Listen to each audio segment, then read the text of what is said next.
Welcome back, everybody, to the Profit Playbook DFS. Once again, I'm Mr. Hernandez, and what can I say? The wait is over. The wait is over. Week 1, Saturday main slate is finally here. We've been waiting for that for over 2 weeks, and it's a massive one with 12 games to break down. I won't be going to that 12 games. I will be highlighting a few players, quarterbacks, running backs, receivers, of course. I mean, there's a lot guys that people are buzzing about, but let's just go ahead and get to the highlights. And if you're serious about DFS this season, whether it be college football or NFL, please make sure to subscribe and share this video with a friend. We'll be dropping breakdowns all year long to help you build sharper lineups and stay ahead of the field, okay? And without further ado, let's go ahead and get started with the quarterbacks. Go here with Arch Manning. Going to be maybe contender for game of the year, Texas at Ohio State. Arguably, I would say the top two teams in the country.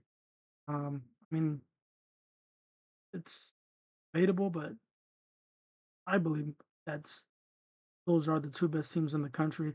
They might meet again in the college football national championship. Who knows? But with Arch Manning here, he's taking over as QB1 for Texas, and I mean he's shown glimpse of his running ability as a true dual threat. Of course, he can pass the ball a ton, even better than Eli or Peyton Manning, I would say. Um, at 9,000, he's not cheap, but of course, his ceiling is massive. If you're looking for a tournament or a cash quarterback who can take over a slate with both his arm and legs, Arch is your guy. I mean, he's a great play. I mean, especially in GPPs. Nothing else to say about him. Just he's the guy, right? And then we can also go down to another powerhouse in Georgia, Gunnar Stockton.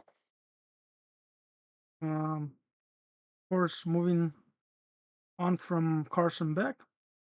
Carson Beck, I mean, he was great with them, but Gunnar Stockton taking over now. He flashed late last season with a 70% completion rate, poised in big moments, and of course, he's not afraid to run it either. So the rushing ability adds a valuable DFS a layer on there. Facing Marshall, who allowed nearly 390 yards per game last season. He's in a dream spot.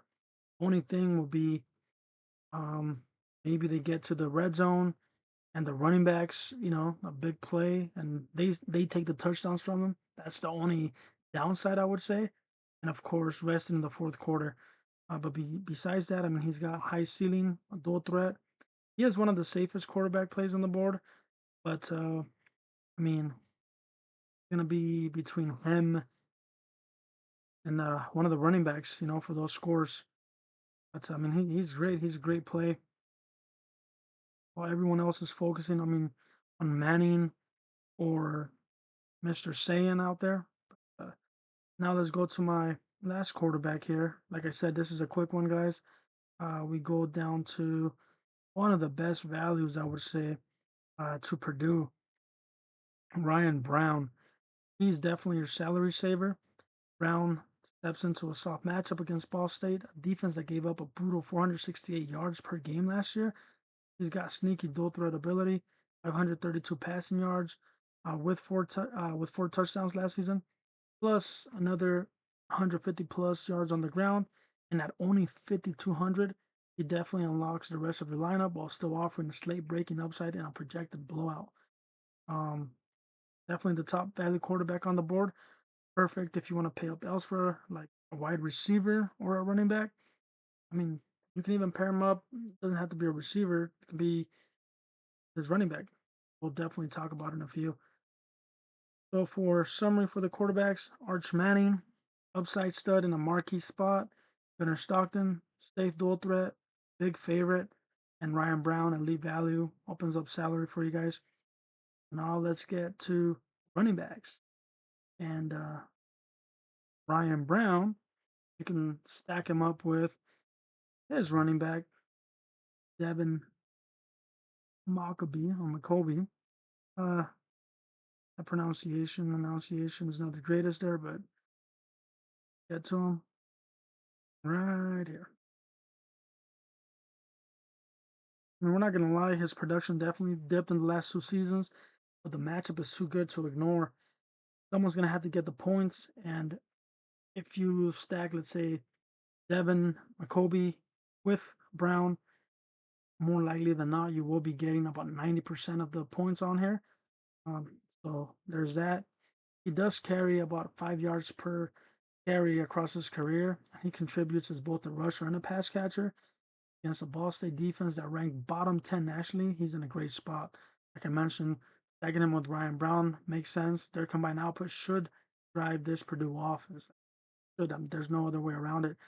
So he's definitely a strong mid-range play with both floor and ceiling there. And then let's go here to this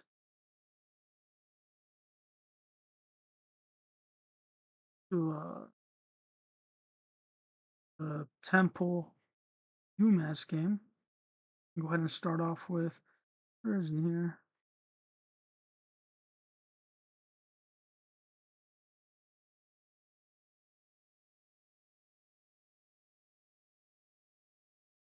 What happened?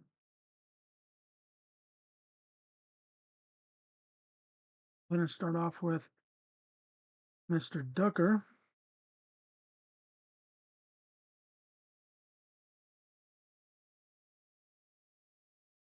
What's going on?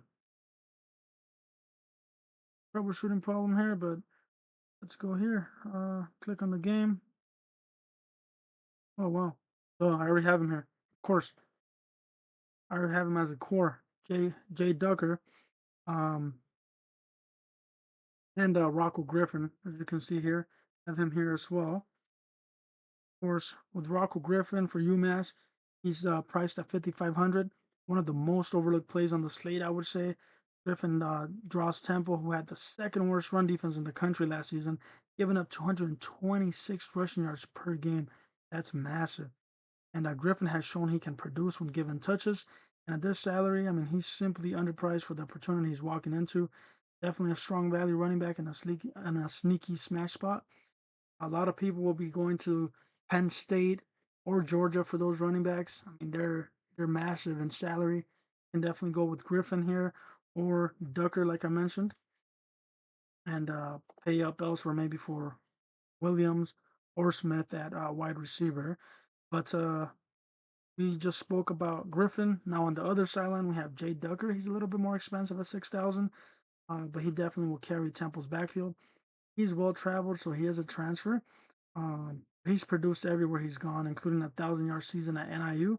Last year, he added 745 yards and 7 touchdowns at Sam Houston State, and Temple ran the ball 61% of the time. So the volume is definitely secured and is going to be there. This game may not shoot out, but both Griffin and Ducker can eat against weak defenses playing one another. Um, it should be a good game for both of them, I would say. Solid mid-tier running back, great for game stacks. Both Ducker and Griffin. Like I said, it's going to be a short one. But there you have it. Running back summary. Devin Mockobee, reliable mid-range stack with Browne. Rocko Griffin, sneaky value with elite matchup. And Jake Ducker, volume play, strong stack with Griffin. So basically a bring back. And then if you want to look at the receivers and quarterbacks there. But let's go on to the wide receivers. And this one, let's get to the elephants in the room, which are going to be Jeremiah Smith. There's no need to overthink it. At 9,000, I mean, he's expensive. It might be best college football player this season and possibly last. Top 5 NFL draft pick, I would say. Texas will definitely do everything to contain him, but it won't matter. He's going to get targets, he's going to get catches, he's going to make plays. Paying up for Smith gives you exposure to one of the safest high ceiling receivers on the slate. I mean, it's a lock and load elite WR1 there. And when I said elephants in the room, it's because we're looking at Ryan Williams as well, most expensive wide receiver. But he's in the same conversation, like I mentioned, Smith, he gets Florida State's new look secondary, which is a much easier matchup than Smith, I would say. With Ty Simpson under center, Williams is Alabama's go-to playmaker and a top stacking partner. Definitely expensive, but 100% worth it. Once again, elite WR1 with potentially slate breaking potential, of course. And last but not least, here I can definitely see I already have him here as a building block. We have Mr. Parker Livingstone out of Texas at 3,300. I mean, we thought Browne was the best value for a quarterback. I would say Livingstone is the best value for a wide receiver. And if you need cheap wide receiver value, he is it. With Emmett Mosley limited, he should see added snaps against Ohio State, possibly start. And he doesn't need much to hit value and allows you to gem in at least studs like once again Smith and Williams on there. Even if I would say, how do you say, even if he doesn't get the start, I mean, I same thing, he doesn't need to do a lot to have value. So he's there. And then another guy I would say will be Zachariah Branch, out of Georgia. Uh, I would say maybe disappointed at SC last year. He was supposed to be a Heisman candidate, or you know, maybe not right away, but I would say he disappointed a little bit. But versus Marshall here, I mean, he's explosive, he's electric, and definitely capable of a long touchdown at any moment. The matchup, um, it isn't ideal, I would say, because there's a lot of mouths to feed, but all he needs is one or two big plays, and he's electric, he's explosive, and I believe he does hit a ceiling here, maybe his best game of his young career so far. And then another guy, uh, if you want to stack him up with a quarterback coming in, I mean, I have Georgia selected there, so will be Nitro Tuggle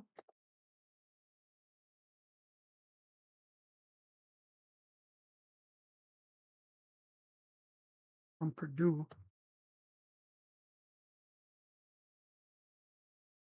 You wanted to match him up with Browne. He's coming in at 4,700. He's a dynamic athlete who can line up all over the field.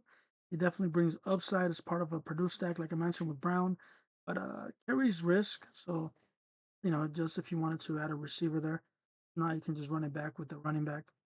But for the summary there, for the receivers, we got Jeremiah Smith, matchup proof WR1, Ryan Williams, elite WR1 with an easier matchup than Smith, and Livingston as a top cheap value. And if you want to go with Branch or Tuggle, those are GPP start throws on there. But yeah, that's it when it comes to that. So would I put this together at quarterback? I would definitely pick either Manning or Stockton and pair them up with Ryan Browne. I mean, it gives you flexibility with a stud and a salary saver.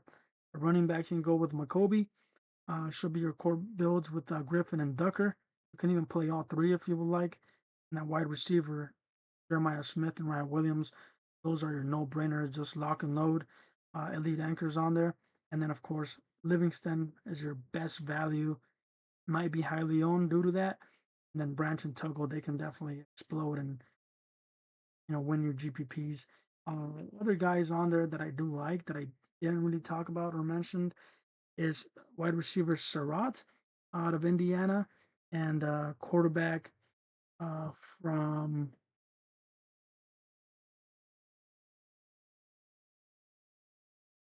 UB.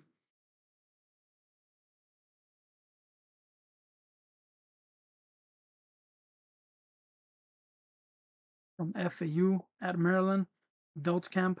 He's definitely a good mid range there. Or also Shapen from Mississippi State. I mean, he might break the slate as well. But yeah, I mean that's all I got for you guys today. Once again, thank you for listening and tuning in. But the key here is balance, get exposure to proven studs, and also use the cheap value to unlock the ceiling plays on there. And that's the breakdown, or a few highlights for week one Saturday main slate. plenty of ways to attack this board, but the focus should be, once again, on balancing the elite studs with the underpriced value. If you found this breakdown helpful, make sure to like, subscribe, and drop a comment with who you're locking into your lineups this week on Saturday. Good luck, and let's crush the slate together. Thank you.